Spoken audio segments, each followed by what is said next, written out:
Emotional intelligence ஒரு game மூலமா சொல்லி தரலாம். அந்த கேமோட பேரு அம்ரேஜ் நாட் டேக்கன். அம்ரேஜ் அப்படின்னா என்ன? நீங்க அப்செட்டா ஃபீல் பண்றது இல்ல அஃபெண்டடா ஃபீல் பண்றது.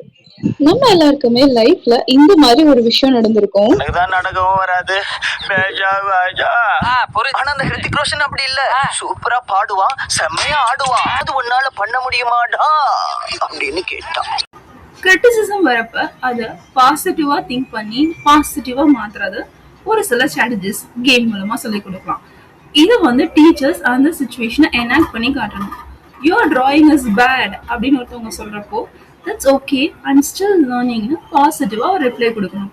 யூ ஆர் ஸ்லோ அப்படின்னு சில பேர் சொல்றப்போ I will try to improve thanks அப்படின்னு பாசிட்டிவா ரிப்ளை பண்றதுக்கு பசங்களுக்கு சொல்லிக் கொடுக்கணும். ராங் ஆன்சர் அப்படின்னு சொன்னாங்கன்னா can you help me understand the correct one, இந்த மாதிரி பாசிட்டிவா திங்க் பண்றத ஃபர்ஸ்ட் பசங்களுக்கு சொல்லிக் கொடுக்கணும்.